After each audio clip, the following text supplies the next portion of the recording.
بسم اللہ الرحمن الرحیم۔ السلام علیکم۔ اے عالم نجوم و جواہر کے کردگار، مجھ کو بھی گرہ شام و سحر کھولنا سکھا، پلکوں پہ میں بھی چاند ستارے سجا سکوں، میزان خس میں مجھ کو گوہر تولنا سکھا۔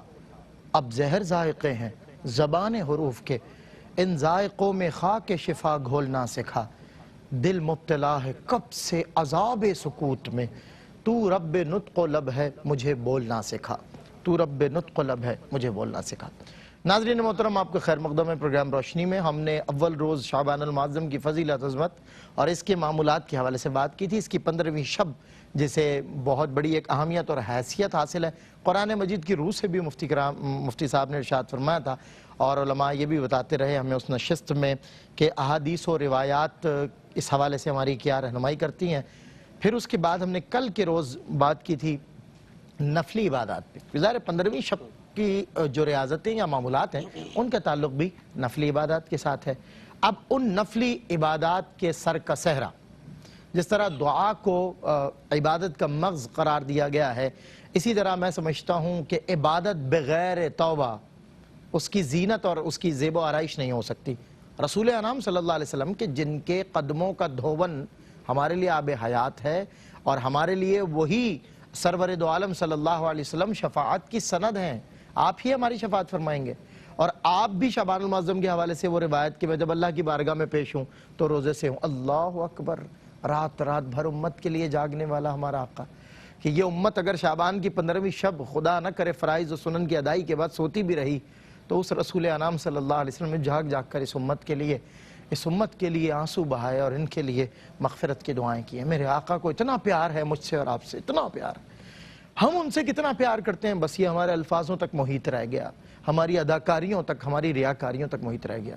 بہرحال ان کے وسیلے سے توبہ کا در، کیونکہ مذکور ہے قرآن میں توبہ کا طریقہ، محبوب کی دہلیز سے ہوتے ہوئے آؤ، تو اس بارگاہ سے ہوتے ہوئے آئیں گے اور رب کی بارگاہ میں یہ عرض کرنا ہے کہ یا اللہ ہم تیرے محبوب کی بارگاہ سے حاضر ہوئے ہیں، اور اس کا ہی وسیلہ، اور کوئی وسیلہ تیری بارگاہ میں اتنا بڑا وسیلہ نہیں ہے، پیش کرتے ہیں تیرے محبوب علیہ الصلوۃ والتسلیم کا وسیلہ کہ ہماری توبہ کو قبول فرما۔ بہرحال توبہ کی فضیلت، اس کی تائید، اس کی اہمیت اور اس کی جو ویلیوز ہیں اس کے حوالے سے ہم قرآن و سنت کی روشنی میں جاننا چاہیں گے۔ گفتگو کے لیے ملک پاکستان کے ممتاز بڑے منجھے ہوئے علماء کرام ہمارے ساتھ موجود ہیں، مفتی احسن نوید نیازی صاحب اور جناب مفتی سید زیغم علی گردیزی شاہ صاحب، دونوں استاد العلماء ہیں اور عالم دین بہت سارے آپ کے زیر تربیت بنتے چلے جا رہے ہیں، بن چکے ہیں اور بنتے رہیں گے۔ اللہ تعالیٰ آپ کی حفاظت فرمائے۔ توبہ کے حوالے سے میں بات کرنا چاہوں گا، توبہ کی اہمیت اور حیثیت کو حضور قرآن و سنت کی روشنی میں قرآن و حدیث کی روشنی میں جاننا چاہتا ہوں کہ اس کی دراصل اہمیت کیا ہے۔ بسم اللہ الرحمن الرحیم، صلی اللہ علیہ حبیبی محمد وعلی آلہ وصحبہ بارک وسلم۔ انتہائی اہم اشیاء میں سے ایک اللہ کے حضور توبہ کرنا ہے۔ توبہ کا معنی کیا ہوتا ہے؟ رجوع کرنا، لوٹنا جو ہے۔ تو توبہ کے ذریعے بندہ کرتا کیا ہے؟ توبہ کے ذریعے گویا بندہ اپنے خالق، اپنے مالک کی بارگاہ میں لوٹ رہا ہوتا ہے، یعنی اللہ کی معصیت سے اللہ کی طاعت کی طرف لوٹتا ہے۔ ہر ایک کی توبہ اس کے حساب سے ہے نا، یہ عوام کی توبہ ہے کہ معصیت سے طاعت کی طرف لوٹنا، اور خواص کی ہے شبہات سے لوٹنا خالص اشیاء کی طرف، اور اخص الخواص ہیں وہ تو غیر اللہ کے خیال سے اللہ کے خیال کی طرف لوٹتے ہیں۔ اللہ اکبر، وہاں تو شبہات کی اور معصیت کی گنجائش بالکل، وہاں تو غیر اللہ کی بھی، ان کو اگر غیر اللہ کا خیال آتا ہے تو اللہ کی نسبت سے آتا ہے، اللہ کی نسبت سے خیال کرتے ہیں۔ اور کبھی وہی لوگ ہیں نا جب بکری چوری ہو جاتی ہے تو بالکل جی، یہ امام اعظم ابو حنیفہ رحمہ اللہ ایسی ہستیاں، یہ امام مالک ایسی ہستیاں، امام شافعی، امام احمد بن حنبل، غوث اعظم جیلانی رحمہ اللہ، خواجہ اجمیری، خواجہ شاہ نقشبند رحمہ اللہ، شیخ شہاب الدین سہروردی، یہ ہستیاں، اور خود انبیاء کرام علیہم السلام، انبیاء کرام علیہم السلام، کہ یہ وہ ہستیاں ہیں کہ انہیں اگر کبھی ایسا محسوس ہوتا ہے کہ ہمیں غیر اللہ کا خیال خالص اسی کی جہت سے آیا، اللہ کی نسبت سے نہیں آیا، تو اس سے بھی توبہ کرتے ہیں اللہ کی طرف کہ اللہ ہم تیری نسبت سے خیال آنا چاہیے تھا، تیری نسبت سے نہیں ہے، اس خیال سے بھی توبہ کرتے ہیں۔ اور خواص کی کیا بات ہے، اللہ ان خواص کی برکتیں ہمیں نصیب فرمائے۔ تو توبہ اتنی اہم ہے کہ اس کا حکم تو سب کو ہی دیا گیا۔ قرآن مجید فرقان حمید کو اٹھائیں، قرآن مجید میں سارے ایمان والوں کو حکم دیا گیا، وَتُوبُوا إِلَى اللَّهِ جَمِيعًا أَيُّهَا الْمُؤْمِنُونَ لَعَلَّكُمْ تُفْلِحُونَ، اور اللہ کی طرف تم سارے توبہ کرو اے ایمان والو، جمیعہ بھی ہے اور آگے ایھا المومنون اے ایمان والو سارے توبہ کرو، یعنی اس کے اندر نیک بھی آ گئے اور گناہگار بھی آ گئے، گناہگار ہوں یا نیک ہوں سب ایمان والوں کو حکم ہے کہ اللہ کی بارگاہ میں رجوع لائیں، اور آگے اس کی وجہ بھی بیان فرما دی گئی لعلکم تفلحون تاکہ تم فلاح پاؤ۔ ویسے تو لعلہ جو ہے وہ شاید کو کہتے ہیں، لیکن یہ قاعدہ اور ضابطہ ہے شریعت کا کہ جب اللہ کے کلام میں اس طرح لعلہ آئے تو وہاں ترجیح بھی وہ تحقیق کے معنی میں ہوتی ہے، وہاں شاید کا معنی نہیں ہوتا، تحقیق کا معنی ہوتا ہے۔ تو فرمایا جا رہا ہے کہ تاکہ تم فلاح پاؤ، تو گناہگار ہو یا نیکوکار ہو اگر فلاح پانا چاہتا ہے یعنی کامیابی حاصل کرنا چاہتا ہے تو اللہ کی بارگاہ میں رجوع لانا پڑے گا۔ اللہ کی بارگاہ میں رجوع لانا اتنا اہم ہے کہ اس کے بغیر بندہ فلاح نہیں پا سکتا، کامیابی نہیں پا سکتا۔ سکسیس لوگ سکسیس کے پیچھے بھاگتے ہیں، کہتے ہیں نا کامیابی چاہیے کامیابی چاہیے، تو جو اور سکسیس خود بلاتی ہے حی علی الفلاح، بالکل، اور جو آخرت کی کامیابی جو دائمی کامیابی ہے، جو حقیقی کامیابی ہے اور جو سب سے اہم ہے، دنیا کی کامیابی کی اپنی ایک اہمیت ہے لیکن آخرت کی کامیابی تو اصل کامیابی ہے، اس کامیابی کے لیے جو ہے وہ حکم کیا دیا گیا کہ اللہ کی بارگاہ میں رجوع لاؤ گے تو وہ آخرت کی کامیابی ملے گی۔ بلکہ میں تو یہ کہتا ہوں کہ دنیا کی کامیابی بھی ملے گی، اللہ کی بارگاہ میں رجوع لانے سے ہی ملنی ہے، کیونکہ کامیابیوں کا خالق کون ہے؟ بے شک کامیاب لوگوں کا خالق بھی اللہ ہے اور کامیابیوں کا خالق بھی اللہ ہے۔ تو بندہ جب اللہ کی بارگاہ میں رجوع کرتا ہے اور پھر اپنی ایفرٹ کرتا ہے، جائز طریقے کے ساتھ ایفرٹ کرے گا، صحیح کرے گا، بغیر تو کامیاب ہو نہیں سکتا۔ بالکل، تو لہذا اللہ کی بارگاہ میں رجوع کرنا ضروری ہے۔ تو توبہ کی اہمیت ایک تو یہ کہ توبہ کا حکم تمام اہل ایمان کو ہے، دوسری اہمیت توبہ کی یہ کہ اس کو ضامن قرار دیا گیا فلاح کا، کامیابی کا، سکسیس کا، یہ دوسری اہمیت ہو گئی۔ تیسری اہمیت یہ ہے کہ جو توبہ نہ کرے تو وعید بھی ارشاد فرمائی گئی وَمَن لَّمْ يَتُبْ فَأُولَٰئِكَ هُمُ الظَّالِمُونَ، جو توبہ نہ کریں تو وہی ظالم ہیں، ان کو باقاعدہ ظلم والا قرار دیا گیا جو توبہ نہ کریں۔ تو اگر کوئی اس سے بچنا چاہتا ہے، ظالم کی کیٹیگری سے باہر نکلنا چاہتا ہے تو توبہ کرنا پڑے گی۔ یہ جو ہے وہ تیسری اہمیت ہوگی۔ اور چوتھی اہمیت یہ ہے کہ بندہ اگر توبہ کرتا ہے تو توبہ کے نتیجے میں ملتا کیا ہے؟ اللہ اس کے گناہوں کو نیکیوں سے تبدیل فرما دیتا ہے۔ یہ بات بھی خود قرآن مجید فرقان حمید میں بیان فرمائی گئی کہ جو ایمان لائے، توبہ کرے اور عمل صالح اختیار کرے تو فَأُولَٰئِكَ الَّذِينَ يُبَدِّلُ اللَّهُ سَيِّئَاتِهِمْ حَسَنَاتٍ، تو یہ وہ لوگ ہیں کہ اللہ ان کی گناہوں کو نیکیوں سے تبدیل کر دیتا ہے۔ یعنی پچھلے فائدے تو حاصل ہوئے، اضافی فائدہ کیا ملا کہ جو گناہ تھے وہ گناہ نیکیوں سے تبدیل ہو گئے، کنورٹ ہو گئے، یعنی یہ اضافی فائدہ اس پر، جنت کے داخلے اور پھر جو نہریں رواں ہیں جو آگے آیات میں بالکل بشارت ہی بشارت، توبہ کرنے والا اس جہان میں بھی کامیاب ہے، اس جہان میں بھی کامیاب ہے۔ میں اس پہ مہربانیوں کے درواہ ہوتے ہیں، اس پہ دراز ہیں اللہ کی رحمتیں کہ جو توبہ کرتا چلا جائے، اللہ کی بارگاہ میں آتا چلا جائے۔ قبلہ تقریباً دعاؤں میں بھی ہم دیکھتے ہیں کہ توبہ کی شکل نظر ہے، جس طرح آپ نے فرمایا نا ظلم کرنے والے اپنے نفس پر ہم دعا کرتے ہیں ربنا ظلمنا انفسنا وان لم تغفر لنا وترحمنا لنکون، اس طرح کی بے شمار دعائیں جن میں انسان توبہ کرتا ہوا نظر رب کی بارگاہ میں اعتراف گناہ اور اعتماد کرم کی کیفیت میں وہ تو کرتا ہے۔ اس کی حیثیت مجھے بتائیں کہ مطلب میں اسے فرض سمجھوں توبہ کو، یا میں اسے سنت سمجھوں، یا بس محض ثواب ہے، یا بس کرنا چاہیے، کیا فرمائیں گے؟ بسم اللہ الرحمن الرحیم، اللہم صلی علی محمد وعلی آل محمد وبارک وسلم۔ ماشاءاللہ، و شکریہ سلمان بھائی۔ توبہ اللہ رب العالمین کی طرف سے اس امت کے لیے خاص تحفہ ہے۔ گزشتہ اقوام میں اگر ہم دیکھیں تو ان امتوں کے لیے توبہ کا طریقہ، اس میں کئی مشکلات تھیں اور سخت ترین ان کے لیے معاملات تھے، جس طرح بنی اسرائیل کی توبہ قرآن کریم میں اس کا تذکرہ ہے۔ تو اس امت کے لیے اللہ رب العالمین نے انتہائی آسان اور انتہائی نرمی والا معاملہ فرمایا۔ اپنے حبیب کے صدقے سے اللہ رب العالمین نے توبہ کا انتہائی بہترین طریقہ اور انتہائی آسان طریقہ عطا فرما دیا کہ اگر کسی کے کتنے ہی گناہ کیوں نہ ہو، اللہ رب العالمین کی بارگاہ میں احساس ندامت کے ساتھ، شرمندگی کے ساتھ توبہ کے تقاضوں کو پورا کرتے ہوئے حاضر ہوگا اور نادم ہو کر اس گناہ سے توبہ کرے گا تو اللہ تعالیٰ اس کی توبہ کو نہ صرف قبول فرمائے گا بلکہ اس طرح قرآن پاک کی آیت تلاوت فرمائی گئی کہ سابقہ سارے گناہوں کو اللہ تعالیٰ نیکیوں سے تبدیل فرما دے گا۔ تو اس کی مختلف کیفیات ہیں اور علماء نے دو اس کے جو احکام ہے وہ بیان فرمائے۔ ایک توبہ واجب جس کو فرض کے معنی میں قرار دیا گیا کہ اگر وہ کون سی توبہ ہے؟ وہ توبہ ہے کہ جو ایسے اعمال کا ارتکاب کیا جو حرام ہیں، جو گناہ ہیں اور جن سے منع فرمایا گیا، یعنی محظورات کا ان کا ارتکاب کیا گیا اور ایسے گناہ جس کو قرآن کریم میں اس کی ممانعت فرمائی گئی، حرام فرما دیا گیا، اگر کسی نے اس کا ارتکاب کیا تو اب اس کا ارتکاب کرنے کے بعد اس سے توبہ کرنا اس کے لیے لازمی ہے. بالکل. اور یا پھر کسی ایسے عمل کو چھوڑا کہ جس کا کرنا اس کے لیے لازمی تھا، فرض یا واجب تھا، جس طرح نماز کا ارتکاب ہے. کیا بہت بڑی رعایت اس امت کو رسول انعام صلی اللہ علیہ وسلم کی جانب سے توبہ کی شکل میں نہ مل گئی، ورنہ یہ کبیرہ گناہوں کا مصداق ہے. نہیں اگر کوئی زانی ہو اسے سنسار کر دیا جائے اس دور میں، یا اس پہ قید و بند لگائی جائے بہر طور لازم ہو، مگر اللہ رب العزت نے اس کے لیے اپنا دروازہ حضور کے صدقے سے اللہ رب العالمین نے ہمارے لیے گناہوں کو پوشیدہ بھی فرمایا. یعنی گزشتہ اقوام کا اگر معاملہ دیکھیں تو وہ کسی کے گناہ اس کے ماتھے پر درج ہے، کسی کے لیے وہ علامات بتا دی جاتی تھی، اس کا گناہ فاش کر دیا جاتا تھا.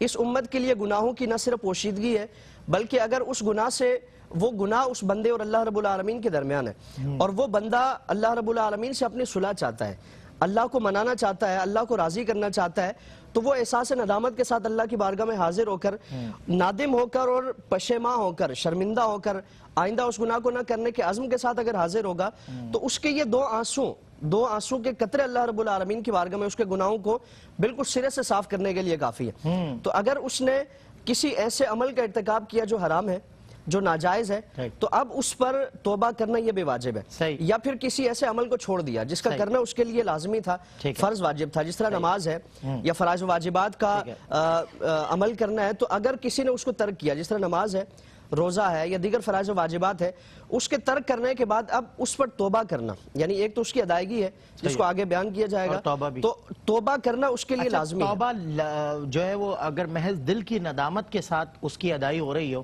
تو یہ توبہ میں شمار ہوگا. توبہ کی اصل کیفیت اور اصل طریقہ ہی یہی ہے کہ انسان کے دل میں ندامت ہو، شرمندگی ہو.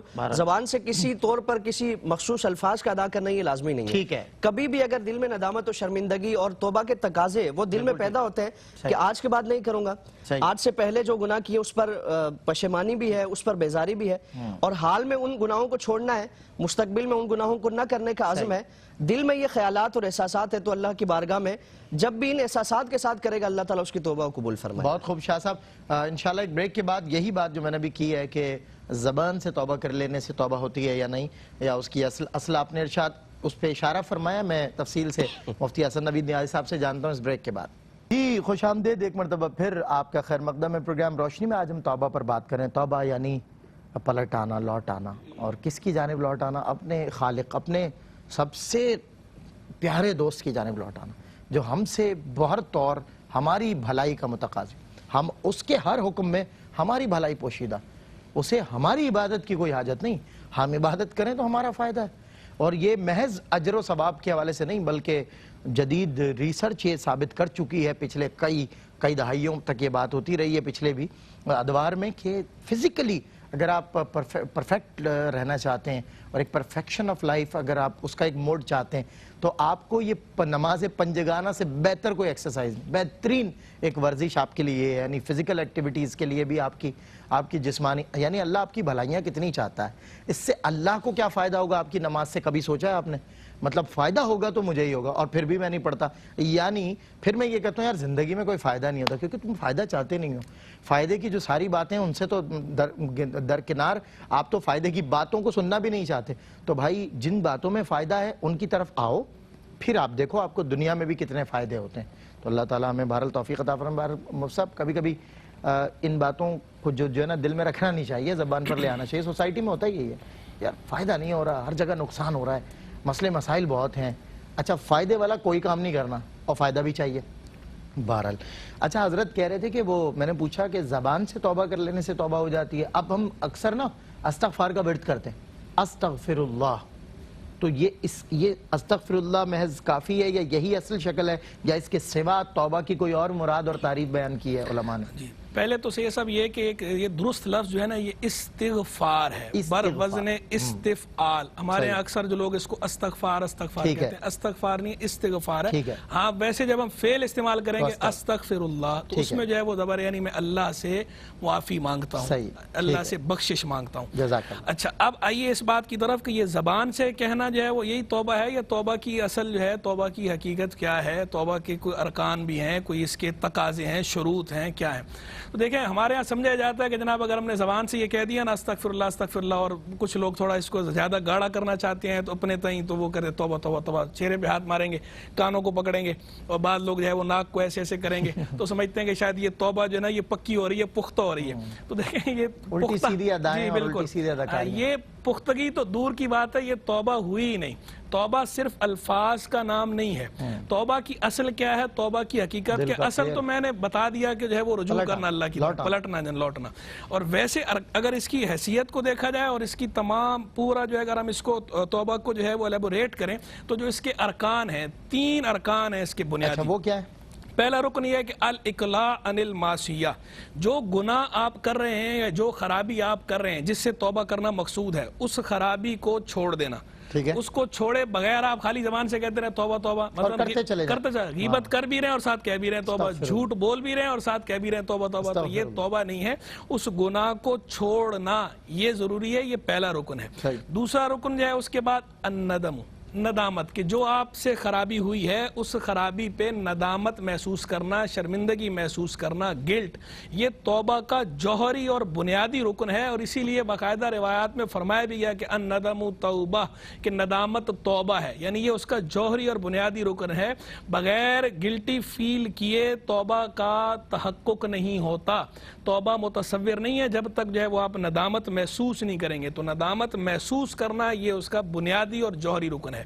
تیسرا رکن جو ہے وہ توبہ کا اس کے بعد وہ ہے العزم علی اللہ یعود، اس بات پر پختہ ارادہ کرنا کہ اب میں دوبارہ نہیں کروں گا. یہ جو جرم میں نے کیا ہے، یہ جو خرابی میں نے کی ہے جس سے بھی توبہ کر رہا ہوں، اب یہ میں دوبارہ نہیں کروں گا، اس کا پختہ ارادہ کرنا یہ بھی رکن ہے. جب تک یہ تینوں ارکان نہیں پائے جائیں گے شرعی طور پر آپ کی توبہ توبہ ہی نہیں کہلائے گی، چہ جائے کہ توبہ کا پختہ ہونا.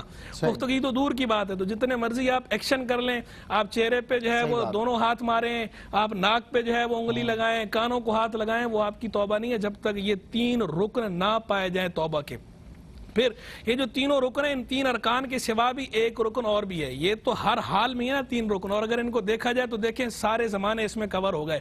یعنی توبہ کا تعلق بندے کے سارے زمانوں کے ساتھ ہے، جانب ماضی کے ساتھ بھی ہے، جانب حال کے ساتھ بھی ہے، جانب استقبال کے ساتھ بھی ہے. پریزنٹ، پاسٹ، فیوچر تینوں وہ ہیں. جانب حال کے ساتھ تو ایسے ہے کہ گناہ چھوڑنا، جانب ماضی کے ساتھ یہ ہے کہ ماضی میں جو کام کیا اس پہ ندامت محسوس کرنا، جانب استقبال کے ساتھ یہ ہے کہ آئندہ نہ کرنے کا پختہ ارادہ کرنا. تینوں زمانے کور ہو گئے. تو یہ 3 تو ہیں ہی ہیں ارکان. اس کے سوا ایک چوتھا رکن بھی ہے بعض حالات میں. وہ کیا ہے؟ لیکن وہ کنڈیشنل ہے. وہ یہ ہے کہ جس جرم سے آپ توبہ کر رہے ہیں وہ جرم اگر قابل تلافی ہے، قابل ازالہ ہے، تو اس کی تلافی کرنا، اس کا ازالہ کرنا بھی لازم ہے. بغیر اس کے آپ کی توبہ متصور نہیں ہوگی. قابل تلافی، قابل ازالہ ہونے سے کیا مراد ہے؟ جیسے مثال کے طور پہ آپ نے نماز قضا کی، تو اب نماز قضا کرنے کے بعد صرف یہ 3 ارکان نہیں، یہ جو 3 ارکان ہیں یہ تو کرنے اس کی قضا بھی آپ نے پڑھنی ہے. جب تک وہ قضا نہیں پڑھیں گے تو آپ کی توبہ متصور نہیں ہوگی، شرعی طور پر توبہ متحقق نہیں ہوئی کامل طور پہ.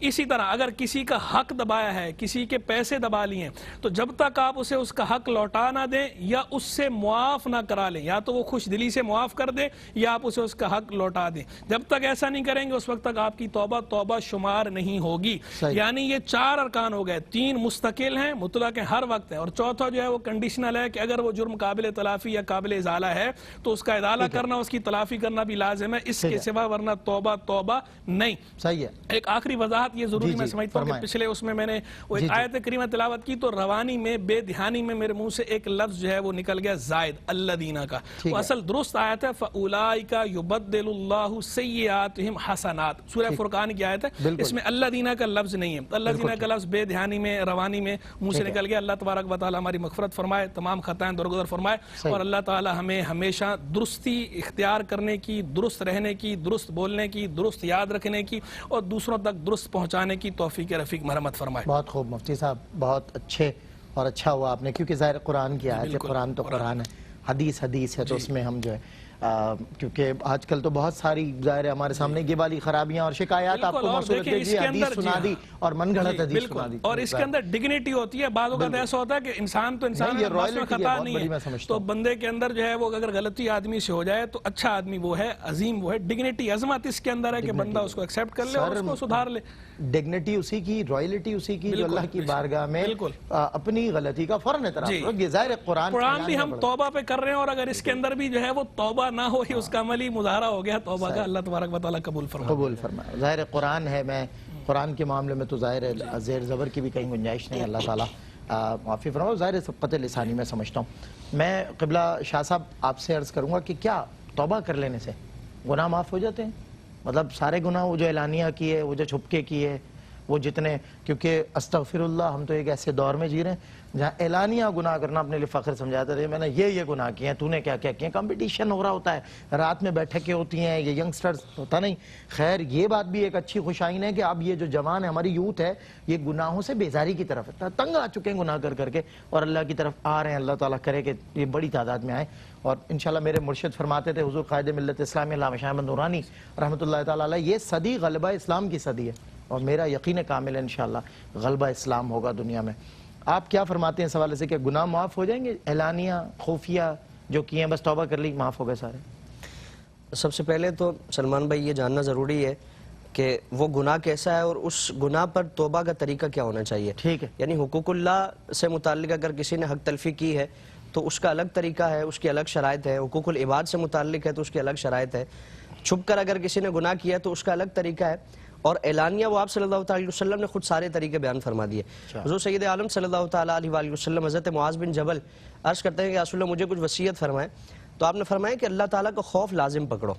یعنی ہر معاملے میں تم کوئی بھی کام کر رہے ہو، چاہے وہ چھپ کر رہے ہو، ظاہراً کر رہے ہو، اللہ رب العالمین کا خوف اور یہ تصور قائم رہنا چاہیے کہ کوئی بارگاہ ہے جس میں میں نے حاضر ہونا ہے، جس میں میں نے اپنے سارے اعمال کا جواب دینا ہے. کوئی بارگاہ ہے جہاں سے مجھے مسلسل دیکھا جا رہا ہے، میری مانیٹرنگ ہو رہی ہے. یہ اگر تصور حضور نے سب اعمال سے پہلے اور وصیت میں بنیادی طور پر جو وصیت فرمائی وہ اللہ رب العالمین کے دیکھنے کا تصور کہ اللہ دیکھ رہا ہے تمہیں، تمہاری ہر حرکت وہ اس کے پیش نظر ہے، اس کے مطابق تمہارے ساتھ سزا و جزا کا معاملہ فرمایا. پھر فرمایا کہ اگر گناہ جیسے ہی سرزد ہو جائے تو تم توبہ کو لازم پکڑو، یعنی اس کی بارگاہ میں فوراً توبہ کرو، جیسے ہی گناہ ہو جائے فوراً توبہ کرو. پھر فرمایا کہ اگر خفیہ طور پر گناہ ہے تو اس کی خفیہ توبہ ہے، اور اعلانیہ طور پر تم نے کوئی گناہ کیا ہے تو اعلانیہ اس کی توبہ. یعنی انسان کوئی پوشیدگی میں خفیہ طور پر کوئی گناہ کرتا ہے تو یہ اس کا اور اللہ رب العالمین کا معاملہ ہے. اس کے مضر اثرات معاشرے میں نہیں پھیلتے، اس کا جو نقصان ہے وہ معاشرے میں اس سے آگے نہیں بڑھتا، معاشرے میں سرایت نہیں کرتا. لیکن اگر وہی گناہ 10 بندوں کے سامنے وہ کرے گا، اب ان میں سے بعض ایسے ہوں گے کہ جو پڑھے لکھے نہیں ہیں یا جو گناہوں پر ایک جری ہیں اور گناہوں کی طرف سبقت کرنے والے ہیں، اب وہ اس گناہ کو دیکھ کر، اس عمل کو دیکھ کر ان کو شے ملتی ہے. تو فرمایا کہ اگر اعلانیہ تم نے کوئی گناہ کیا تو اعلانیہ اس کی تلافی کرنا یا اس پر توبہ کرنا یہ لازم ہے. پھر آپ صلی اللہ علیہ وسلم کی ایک اور حدیث، حضور نے انتہائی وعید فرمائی. حضور نے فرمایا کہ اللہ رب العالمین ساری امت کو معاف فرما دے گا. جو بھی ایک معافی کا طریقہ ہے، چاہے وہ اپنی سزا بھگت کر یا پھر کسی کی سفارش سے، بخشش سے، جو بھی ایک طریقہ کار ہے اللہ رب العالمین کی طرف سے. فرمایا کہ سوائے اس شخص کے کہ جو اعلانیہ گناہ کرتا ہے یا گناہ کر کے وہ اس کا پرچار کرتا ہے، اس کو فاش کرتا ہے. اور پھر حضور نے فرمایا کہ اس نے رات میں، تنہائی میں، تاریکی میں کوئی گناہ کیا، اللہ نے اس کو چھپا دیا. یعنی اس نے گناہ تو بڑا سنگین کیا ہے، جس خالق کی اس نے نافرمانی کی ہے اس نے اس کو ڈھانپ دیا ہے، ساری مخلوق کے سامنے اس کو فاش نہیں کیا. لیکن فرمایا کہ جب صبح ہوتی ہے تو یہی بندہ اس گناہ کو معاشرے میں فاش کر دیتا ہے، معاشرے میں سب کے سامنے اس کو بیان کرنا شروع کر دیتا ہے. تو فرمایا کہ اللہ رب العالمین اس شخص کی مغفرت نہیں فرمائے گا جب تک وہ اس طور پر توبہ نہ کر لے. یعنی اگر وہ اعلان اس کی توبہ کرے گا اور صدق دل کے ساتھ نادم ہو کر، پشیماں ہو کر اس کی توبہ کرے گا، جو توبہ کے تقاضے ہیں اس کے مطابق اگر توبہ کرے گا تو یقیناً اللہ رب العالمین اس کی توبہ قبول فرمائے گا. بالکل. تو توبہ اگر گناہ کسی کا پوشیدہ ہے، اعلان ہے، یا پھر حقوق العباد سے متعلق ہے. آج ہمارے یہ تصور پایا جاتا ہے کہ سال کا اگر ایک حج کر لے یا رمضان میں یا بڑی مقدس جو راتیں ہیں اس میں گڑ گڑا کر توبہ کے لیے کچھ کلام پڑھ لیے جائیں، دعائیں پڑھ لی جائیں تو شاید ہمارا سارا سلسلہ وہ ختم ہو جاتا ہے. اگر حقوق اللہ سے متعلق کوئی عبادات وہ ہمارے ذمہ باقی ہیں، تو جب تک اس کی ادائیگی نہیں کی جائے گی یہ توبہ ہماری اللہ کی بارگاہ میں متحقق نہیں ہوگی، قبول نہیں ہوگی۔ اور حقوق العباد سے متعلق اگر معاملہ ہے تو جب تک ہم نے کسی کا حق جو ہم نے مارا ہوا ہے چاہے مالی صورت میں ہے اس کو ادا نہ کر دیں، اگر کسی کو نقصان پہنچایا، کسی کو ایذا دی ہے تو اپنے آپ کو اس کے بدلے کے لیے جب تک پیش نہ کریں، جب تک یہ سارے پروسیس سے اپنے آپ کو گزار نہ لیں، کیونکہ ہم نے کسی کی حق تلفی، کسی کی عزت نفس کو معاشرے میں پامال کیا ہے، تو ایسا نہیں کہ اللہ کی بارگاہ میں ہاتھ بلند کیے اور اللہ رب العالمین نے ہمیں معافی کا پروانہ عطا فرما دیا۔ اگر حقوق العباد میں سے کسی کی اس طور پہ حق تلفی کی ہے، مال دبا کے بیٹھے ہوئے، جب تک مال اس کو واپس نہیں کریں گے یا اپنے آپ کو بدلے کے لیے پیش نہیں کریں گے تو صرف حج کر لینے سے یا صرف ان مقدس راتوں میں اللہ کی بارگاہ میں ہاتھ بلند کرنے سے کچھ نہیں ہوگا جب تک ان سارے تقاضوں کو پورا نہ کر لیا جائے۔ بہت آپ نے صراحت کے ساتھ صریحتاً اس کو ارشاد فرمایا، سمجھ میں بات آئی۔ اور پھر ایک بات یہ بھی ہے ذہن میں کہ انسان گناہ اس سے ہو جائے، خطا کا پتلا ہے یہ بشر، ہو جائے بڑی کوشش کے باوجود بھی پھر بھی وہ سچی توبہ کر لے لیکن پھر اس سے گناہ سرزد ہو جاتا ہے، یہ عمومی طور پہ دیکھنے میں آتا ہے۔ اس حوالے سے میں سوال کروں گا مفتی صاحب سے اس بریک کے بعد۔ ویلکم بیک ناظرین، ایک مرتبہ پھر آپ کا خیر مقدم ہے پروگرام روشنی میں ہم بات کر رہے ہیں توبہ پر، اور توبہ یعنی لوٹ آنا حضرت نے آغاز بنیاد فراہم کی اور پھر بڑا سیر حاصل کلام رہا، میرے سوالات کے جوابات ملتے رہے۔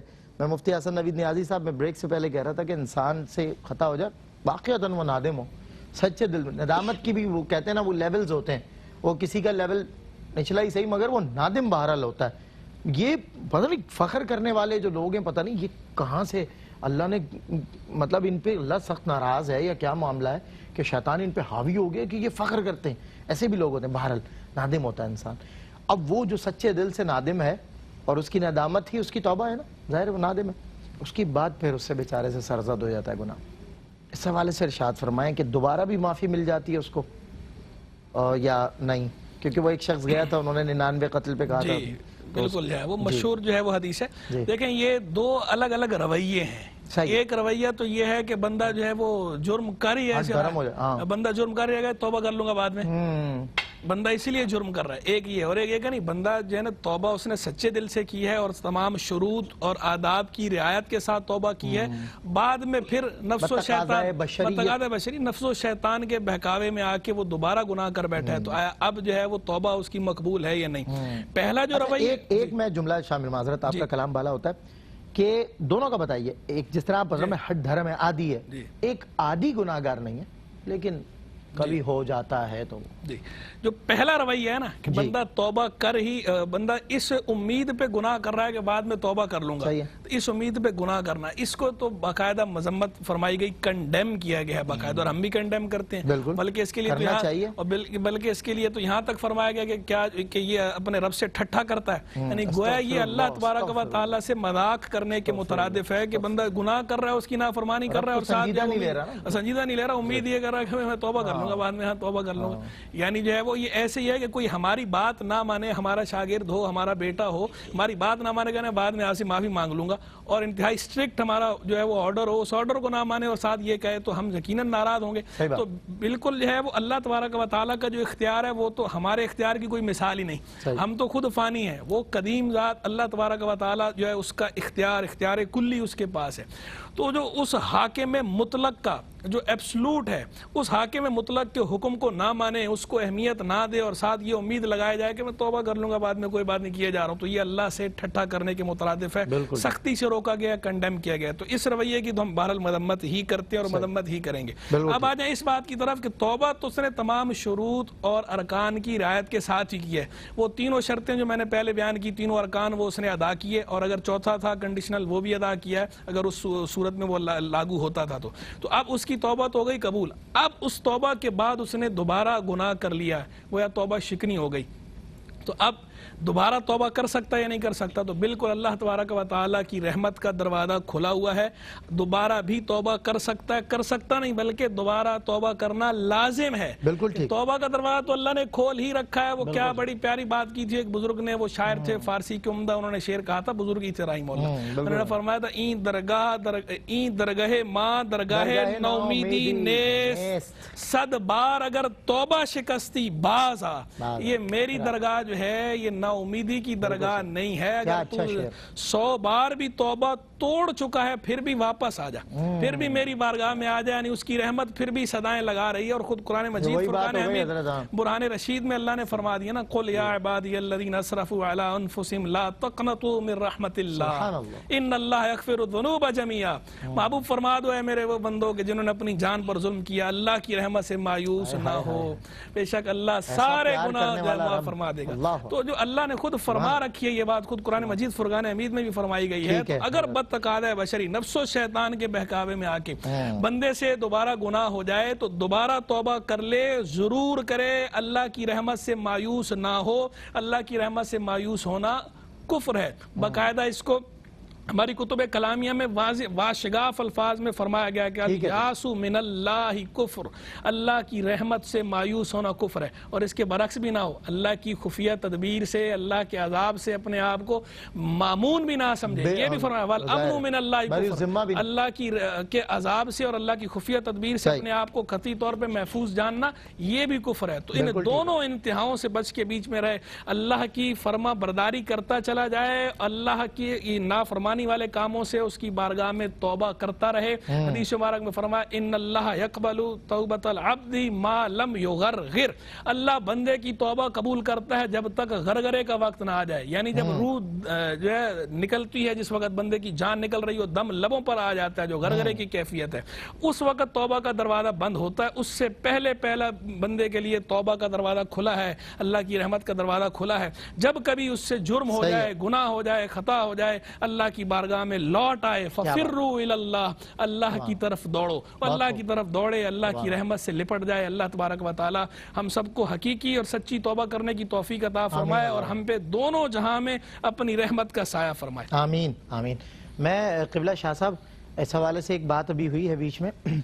اچھا, اصل توبہ تو آپ نے فرمایا کہ وہ ندامت ہے, مطلب زبان پر نہیں آئی توبہ مگر دل میں ندامت موجود ہے, وہ نادم ہے, فخر نہیں کر رہا, نادم ہے کہ مجھ سے خطا ہوئی ہے اور بہرحال وہ آئندہ کے لیے عہد بھی رکھتا ہے دل میں مگر زبان پہ نہیں. اصل توبہ آپ نے فرمایا گناہ پر ندامت ہے. اچھا, دوسری بات یہ کہ یہ سوچ کر بندہ گناہ کرے کہ اللہ غفور رحیم ہے, ہمارے یہاں یہ بیہیویئر بڑا کنسسٹنسی کے ساتھ پایا جاتا ہے سوسائٹی میں. لوگ کہتے ہیں کہ اللہ غفور رحیم ہے, تم کون ہوتے ہو مجھے ٹوکنے والے, میرا بخشنے والا وہ ہے. تو بڑے مطلب اس انداز سے لوگوں کو جھنجھوڑا جاتا ہے. کوئی آپ کی اصلاح کر رہا ہے, آپ اسے جزاک اللہ کہیں, جیسے کہ بھی آپ نے آن ایئر دیکھا حضرت نے استغفار کے حوالے سے ہماری اصلاح فرمائی, میری اصلاح فرمائی. تو اس پہ تو اس کو دعا دیں کہ وہ آپ کا محسن ہے, کہ آپ کو راہ راست پر لا رہا ہے, آپ کی اصلاح کر رہا ہے. مگر ہم کہتے ہیں نہیں, تم میری اصلاح نہیں کرو, وہ غفور رحیم ہے, تم تو صرف تنقید کرتے ہو, وہ بخش دے گا مجھے. کیا فرماتے ہیں اس حوالے سے؟ سلمان بھائی, قرآن کریم میں اللہ تعالیٰ کی جو صفت غفور ہے, رحیم ہے, بخشنا ہے, اس چیز کو بھی بیان فرمایا گیا. اس کے متصلاً اللہ رب العالمین کے عذاب سے بھی ڈرایا گیا. قرآن کریم میں ہے کہ نبی عبادی انی انا الغفور الرحیم, کہ میرے بندوں کو خبر دو کہ میں غفور ہوں, رحیم ہوں, میں بخشنے والا ہوں, رحم فرمانے والا ہوں. یہ تو اللہ رب العالمین کی طرف سے جو مغفرت کا ایک پروانہ ہے اور ایک بڑا تحفہ ہے اللہ کی طرف سے کہ اس کی بارگاہ میں توبہ قبول کی جاتی ہے. اور اس کی بارگاہ سے بار بار یہ صدا دی جاتی ہے کہ ہے کوئی جو اس کی بارگاہ میں لو لگائے, رجوع کرے, توبہ کرے, اللہ تعالیٰ اس کی توبہ کو قبول فرمائے. تواب الرحیم فرمایا گیا کہ وہ بار بار اگر انسان اللہ کی بارگاہ میں توبہ کرے گا, جتنی مرتبہ حاضر ہوگا اللہ تعالیٰ اس کی توبہ کو قبول فرمائے گا. لیکن اسی کے ساتھ فرمایا کہ وہ نبی عبادی انی الغفور الرحیم وان عذابی هو العذاب العلیم, اور بے شک میرا عذاب وہ انتہائی دردناک عذاب ہے, انتہائی ذلت والا عذاب ہے. یعنی اس کے متصلاً بعد اللہ رب العالمین نے اپنے عذاب سے ڈرایا کہ اگر وہ غفور ہے, وہ رحیم ہے, رحم فرمانے والا ہے, تو وہ عذاب دینے والا بھی ہے, وہ جبار و قہار بھی ہے. اور حجاج بن یوسف, وہ جب اس کا انتقال ہونے لگا نا, تو اس کی والدہ نے اس سے کہا کہ کیا تجھے شرم نہیں آتی کہ پوری زندگی اس کیفیت میں تو نے گزار دی اور اتنا قتل و غارت, اتنا اللہ رب العالمین کی نافرمانی کی؟ تو اس نے کہا کہ اللہ رب العالمین غفور الرحیم ہے, بخشنے والا ہے, اور یہ قرآن کریم میں موجود ہے. تو فرمایا گیا کہ کیا تو نے صرف اس کی ان صفات کو ہی پڑھا ہے؟ وہ جبار ہے, وہ قہار ہے, وہ عذاب دینے والا ہے. یہ اللہ رب العالمین کی جو صفات ہے یہ تیری نظر سے نہیں گزری. یعنی وہ گناہوں پر اگر کوئی نادم ہو کر اس کی بارگاہ میں حاضر ہوگا تو اس کے لیے بخشش اور مغفرت فرمانے والا ہے. لیکن اگر آپ صلی اللہ علیہ وسلم نے بنی اسرائیل کے ایک عابد کا واقعہ بیان فرمایا کہ اللہ رب العالمین نے اس کو مستجاب الدعوات بنایا. اب اس نے اللہ سے دعا مانگی کہ الہی میری زندگی کتنی باقی ہے, مجھ پر ظاہر فرما دے, تو اللہ کی بارگاہ سے اس پر ظاہر فرما دیا گیا کہ 100 سال مزید تو نے زندہ رہنا ہے. تو اب اس کے دل میں ایک خواہش، ایک خیال پیدا ہوا کہ پوری زندگی عبادات میں اور لذات کو ترک کر کے، نفسانی خواہشات کو چھوڑ کے اپنے مصلی پر ہی میں بیٹھا رہا، مستقلاً عبادت کرتا رہا. یہ چند سال باقی ہیں، چند سال میں اگر دنیاوی جو لذات ہے اس کو حاصل کر لوں، اور اس کے بعد پھر 100 سال کی زندگی ہے، 50 سال 60 سال میں اس طرح گزار لوں، باقی میں اپنے واپس طریقے پر آ جاؤں. اب اس نے اولاً 30 سال 40 سال، اب اس کا نفس بار بار اس کو بہکاتا کہ ابھی تو 50 سال ہے، ابھی تو 40 سال ہے، ابھی تو 30 سال ہے. اس توبہ کی امید پر اور اپنی زندگی کا جو ایک اس کے لیے سلسلہ ابھی باقی تھا کہ اتنے سال اس کے باقی ہیں، تو اس امید پر اس نے گناہ کا ایسی وہ اس کی عادت پڑی، مستقلاً وہ گناہ کرتا رہا، اور آخری وقت میں گناہوں کی اس قدر عادت وہ اس میں وہ عادی ہو چکا تھا، اور ایسی اس کو لت پڑ چکی تھی کہ اللہ رب العالمین نے جو توبہ کی توفیق ہے اس سے وہ چھین لے. تو توبہ کی توفیق اللہ رب العالمین کی طرف سے بڑا ایک کرم ہے. اگر اس طرح جری ہو جائے گناہوں پر تو یہ خطرہ ہے، خدشہ ہے کہ اللہ رب العالمین توبہ کی توفیق اس سے چھین لے. اگر توبہ کی توفیق نہیں ہوگی، اس کی طرف سے توبہ کی توفیق نہیں ہوگی، تو یقیناً پھر کوئی توبہ کی وہ توبہ اس سے اپنے لیے فائدہ حاصل نہیں کر پائے. کیا بات ہے شاہ صاحب، بہت خوب ماشاءاللہ. مفتی صاحب قبلہ بہت شاندار کلام فرمایا آپ حضرات نے، بہت شکریہ. آپ تشریف لائے دونوں حضرات. جب علامہ اقبال نے شکوہ لکھا تو ظاہر ہے اس میں ان کے یہ الفاظ بھی تھے کہ اے خدا شکوہ ارباب وفا بھی سن لے، خو گرے حمد سے تھوڑا سا گلہ بھی سن لے. لیکن جواب شکوہ میں جو بیہیویئر ہے اور جو انداز ہے، کس سے مخاطب ہے، کیا کہہ رہا ہے، کیا تیری خواہش ہے، کیا مدعا ہے، سر کو پٹک کر کیوں رو رہا ہے. ہم نے تو دینے کا وعدہ کیا ہے. پیدا سکندر کو کس نے کیا تھا، حاتم کے ہاتھوں سے کس نے دیا تھا، تو کیا سوچ کر واپس چلا تھا، ہم نے تو دینے کا وعدہ کیا تھا. تو کی محمد سے وفا تو نے تو ہم تیرے ہیں، یہ جہاں چیز ہے کیا لوح و قلم تیرے ہیں. آئیں وقت اسی بات کا ہے کہ come back to Quran and come back to Muhammad صلی اللہ علیہ وسلم. انشاءاللہ پھر ہوگی آپ سے ملاقات. اب تک کے لیے اتنا ہی. مٹتے ہوئے اسلام کا پھر نام جلی ہو، لازم ہے کہ ہر فرد حسین ابن علی ہو. السلام علیکم ورحمۃ اللہ وبرکاتہ. ناظرین، اگر آپ ایسی ہی مزید ویڈیوز دیکھنا چاہتے ہیں تو ہمارا ARYQ-TV کا چینل سبسکرائب کیجئے اور بیل آئیکن کا بٹن دبانا نہ بھولیے تاکہ آپ سے کوئی پسندیدہ پروگرام مس نہ ہو جائے.